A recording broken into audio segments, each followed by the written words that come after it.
मंडळी, यावेळेस पहिल्यांदाच दसऱ्यानिमित्त बीड जिल्ह्यातील धाकटी पंढरी असलेल्या शिरूर तालुक्यातील श्री क्षेत्र नारायणगडावर मठाधिपती शिवाजी महाराज यांच्या मार्गदर्शनाखाली 300 एकरांमध्ये मनोज जरांगे पाटील यांचा पहिला दसरा मेळावा पार पडला। लाखो मराठ्यांचा जनसमुदाय या जरांगे पाटलांच्या मेळाव्याला उपस्थित होता। एवढंच नाही तर नारायणगडावरून जरांगे पाटलांनी आपली पुढची राजकीय भूमिकाही लवकरच स्पष्ट करू असं सांगितलंय। यासोबतच जरांगे यांनी सरकारला आरक्षणाची मागणी पूर्ण केली नाही तर नाईलाजाने उलटापालट करावीच लागेल असा निर्वाणीचा इशारा दिलाय। याच अनुषंगाने मागे एकदा बीड इथं पार पडलेल्या गोंगडी बैठकीत जरांगे पाटील म्हणाले होते की तुम्ही जर मराठ्यांना आरक्षण दिलं नाही तर तुमचे 113 आमदार घरी बसलेच म्हणून समजा, एकूणच फडणवीसांचे 113 आमदार पाडणार असाच थेट इशारा जरांगे यांनी बऱ्याचदा त्यांच्या मुलाखतींमधून देखील दिलेला आहे। पण आता ज्या पद्धतीने जरांगेंचा दसरा मेळावा पार पडलाय, ज्या संख्येनं लोक नारायणगडावर आलेले आहेत, त्यानुसार जरांगे पाटील फॅक्टर हा महाराष्ट्रामध्ये किती स्ट्रॉंगपणे ऍक्टिव्ह आहे हे दिसून येतं। त्यानुसार मग आगामी विधानसभा निवडणुकीत मतविभाजन झालं तर भाजपला याचा मोठा फटका बसू शकतो असं राजकीय जाणकारांचं म्हणणं आहे। म्हणूनच मग आगामी निवडणुकीत जरांगे पाटील ऍक्टिव्ह झाले तर फडणवीसांचे हे 113 आमदार खरंच पडू शकतात का?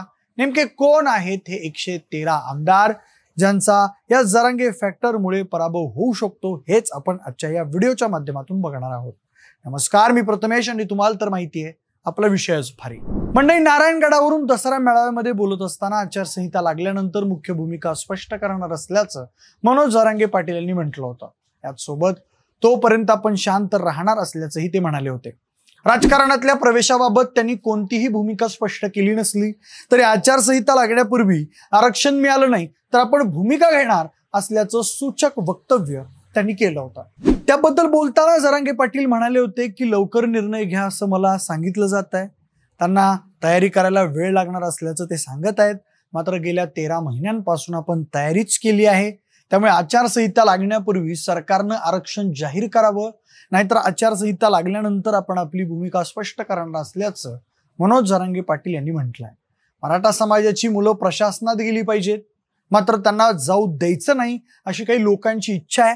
मात्र आपण त्यांना अधिकारी पदावर नेल्याशिवाय शांत बसायचं नाही। त्यामुळे मराठा समाजानं सावध व्हावं। जर आपल्या समाजाला न्याय मिळाला नाही तर आपल्याला यावेळी उलटापालट करावीच लागणार असल्याचं आवाहन देखील त्यांनी केलं। खरं तर हा इशारा सत्ताधारी पक्षांना असल्याचं राजकीय जाणकारांचं म्हणणं आहे, पण जरांगे हे वेळोवेळी आपण फडणवीसांचे 113 आमदार पाडणार असं बोलत आलेत। त्या दृष्टीने आता जरांगे खरंच आगामी काळात राज्यभर आपले उमेदवार उभे करतील असं बोललं जात आहे। नुकतेच त्या दृष्टीने मनोज जरांगे यांच्याकडे 800 अर्ज आल्याचं देखील त्यांनी सांगितलंय।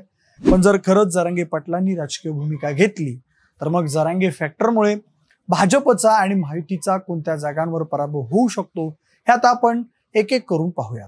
मंडळी, सुरुवात आपण मराठा आंदोलनाचा केंद्रबिंदू असणाऱ्या किंवा मराठा फॅक्टर तीव्र असणाऱ्या विदर्भ आणि मराठवाड्यापासून करूया। मराठवाड्यात लोकसभा निवडणुकीत महायुतीला मराठा फॅक्टरचा सगळ्यात जास्त कुठे फटका बसला असेल तर तो म्हणजे बीडमध्ये मराठा फॅक्टरमुळे भाजपच्या पंकजा मुंडे यांचा शरद पवार गटाच्या बजरंग सोनावणे यांनी पराभव केला।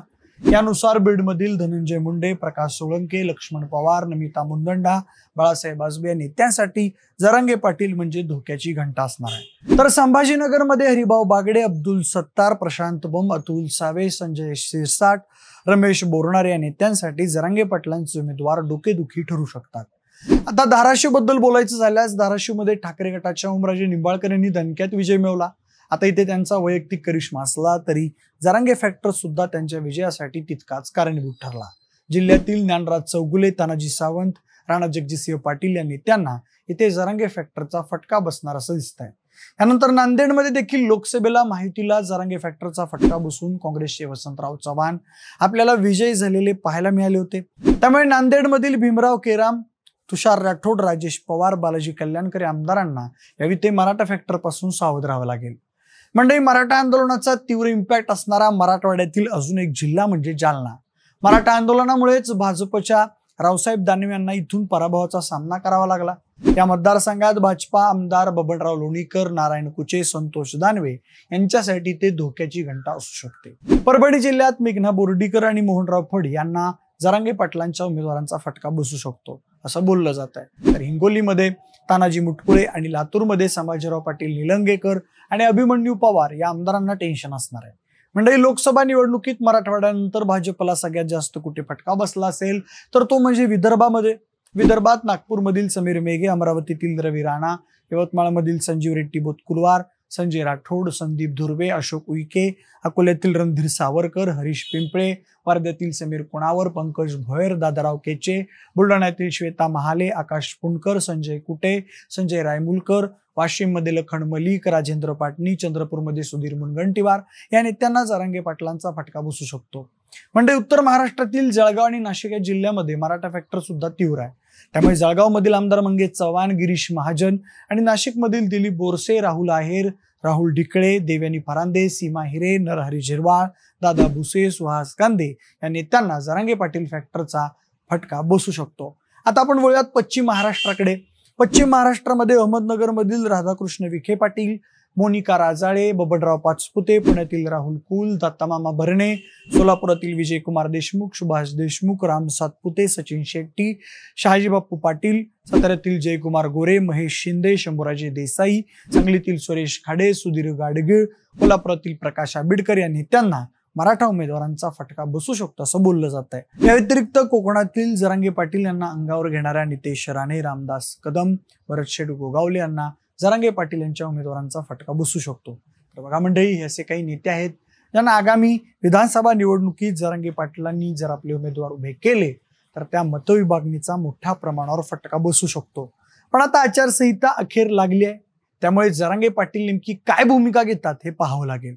पण तुम्हाला या सगळ्याबद्दल नेमकं काय वाटतंय? जरांगे पाटलांनी राजकीय भूमिका घेतली आणि महाराष्ट्रभर त्यांनी आपले उमेदवार उभे केले तर त्याचा कसा परिणाम भाजपला भोगावा लागू शकतो याबद्दल तुमची मतं आम्हाला कमेंट करून नक्की सांगा।